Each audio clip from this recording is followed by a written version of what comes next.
놓고 싶지만 놓아지지 않는 마음. 애써 털어내려 해도 자꾸만 다시 움켜쥐게 되는 감정. 그것이 바로 집착입니다. 관계 속에서, 감정 속에서, 추억 속에서 우리는 너무나 쉽게 매달리게 됩니다. 아무리 아프고 고통스러워도 도무지 놓을 수가 없는 그 마음. 누군가는 그걸 사랑이라 부르고 누군가는 미련이라 부르죠. 하지만 그 본질은 집착일 수 있습니다. 마음 공부의 스승이라 불리는 부처는 이 집착이야말로 인간 고통의 뿌리라고 보았습니다. 그 고통을 없애려면 억지로 참거나 단절하는 게 아니라 스스로 알아차리고 이해하고 놓는 연습을 해야 한다고 말하죠.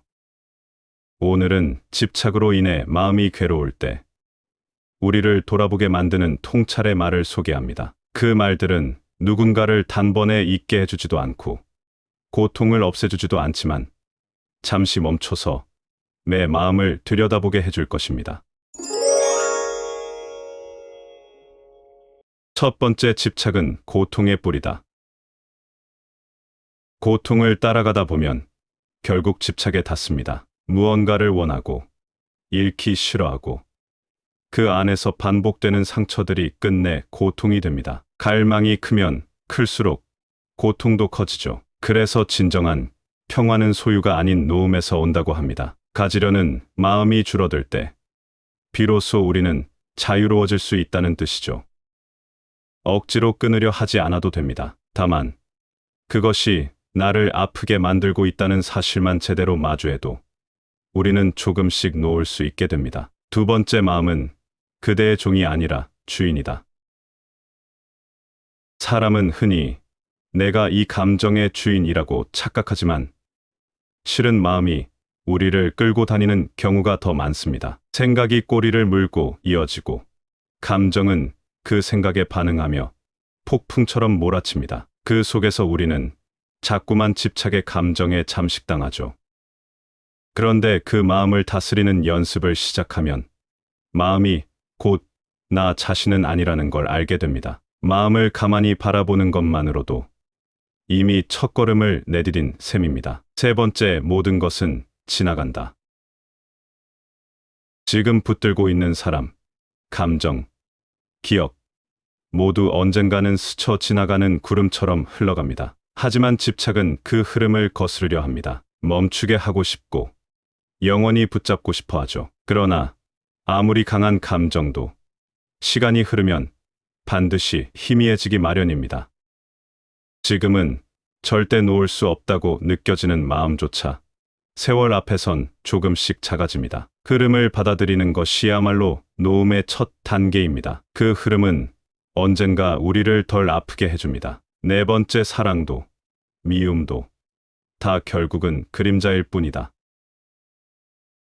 우리는 집착하는 대상에게 진짜 의미를 부여하고 그 의미에 자신을 걸기도 합니다. 그래서 그 사람이 나를 외면하거나 멀어질 때 마치 내가 무너지는 듯한 아픔을 겪게 되죠. 하지만 그 감정들조차 인연 따라 생기고 또 인연 따라 사라지는 것일 뿐입니다. 사랑이든 미움이든 모두 내 마음이 만들어낸 일시적인 그림자일 뿐이라는 걸 알게 되면 우리는 조금 덜 흔들릴 수 있게 됩니다. 다섯 번째, 그대가 붙들고 있는 것이 실은 그대를 붙잡고 있다. 내가 붙잡고 있는 줄 알았던 그 마음, 실은 그 감정이 나를 놓아주지 않고 있었던 겁니다. 집착은 내가 선택한 것 같지만 어느새 그것이 나를 감싸고 조여옵니다. 그래서 결국엔 자유로워지기 위해선 내가 쥐고 있는 것이 무엇인지부터 정확히 알아야 합니다. 그것이 외로움인지, 상실감인지, 아니면 단지 버려졌다는 감정인지 진짜 원인을 들여다볼 수 있어야 놓음이 시작됩니다. 자꾸만 손에 힘이 들어갈 때 스스로에게 묻는 거예요. 지금 내가 쥐고 있는 건 나를 살리는 건가?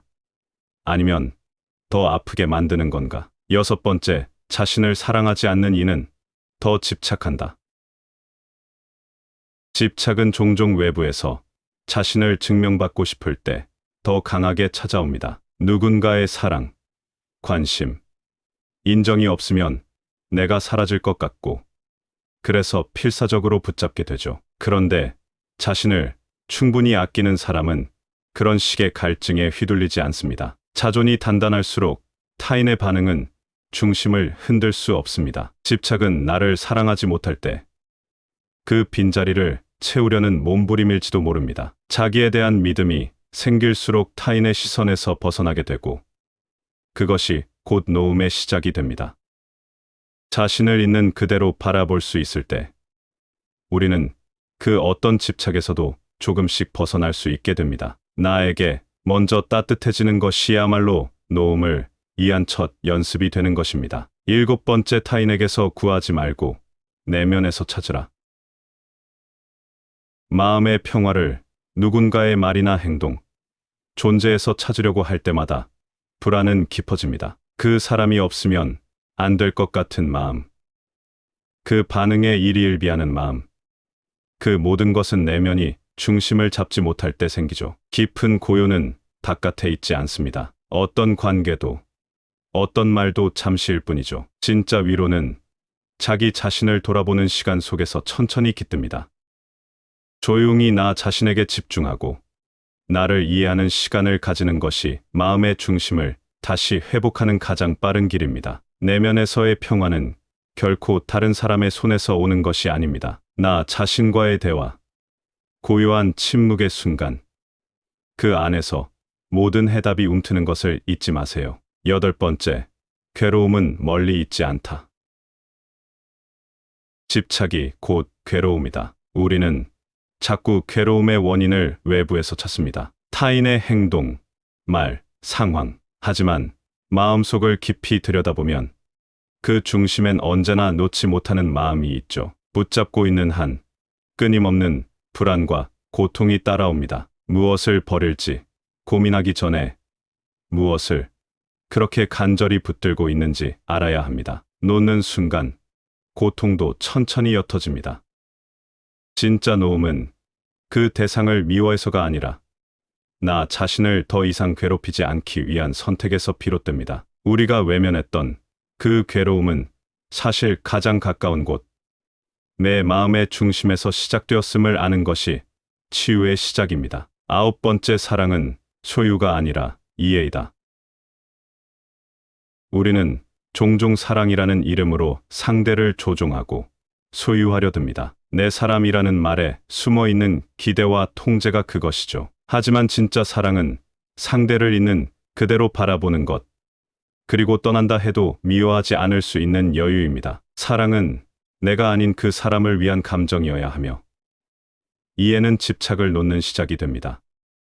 사랑이 소유를 의미하지 않는다는 것을 받아들이는 순간, 비로소 진짜 관계는 피어날 수 있습니다. 사랑은 자유를 주는 감정입니다. 자유 속에서 자란 사랑만이 진짜 관계로 이어집니다. 10번째, 지금 이 순간 놓는 연습을 하라. 놓는 건 단번에 되는 일이 아닙니다. 그저 매일 한 걸음씩 놓는 연습을 해보는 것. 어제보다 조금 덜 매달리고 오늘은 조금 더 나를 돌아보는 것. 집착은 한순간에 사라지지 않지만 연습은 방향을 바꿔줍니다. 잡은 손을 놓는 데에는 용기가 필요하지만 그 손을 놓았을 때 뒤로서 비워진 자리에 새로운 바람이 불어옵니다. 그 바람은 우리에게 이렇게 속삭입니다. 놓는다고 끝나는 것이 아니다. 놓아야 비로소 시작된다. 그리고 그 시작은 단단한 결심이 아니라 아주 작고 부드러운 마음에서부터 비롯됩니다. 지금 당장 모든 걸 놓지 않아도 괜찮습니다. 오늘 하루 한 번의 숨 고르기부터가 첫 발걸음이 됩니다. 놓지 못하는 마음을 비난하지 않아도 됩니다. 애쓰지 않아도 됩니다. 지금 이 말들을 듣고 있다는 것만으로도 마음은 이미 조금씩 움직이고 있다는 뜻이니까요. 오늘 하루 나를 힘들게 하는 그 감정을 억지로 밀어내지 말고 조용히 바라봐 주세요. 그 바라봄 속에서 노움은 시작됩니다. 그리고 그 시작은 아주 작고 느릴지라도 언젠가 우리를 자유롭게 만들어줄 것입니다. 그리고 그 자유는 언젠가 진짜 나를 더 깊이 만나게 해줄 겁니다.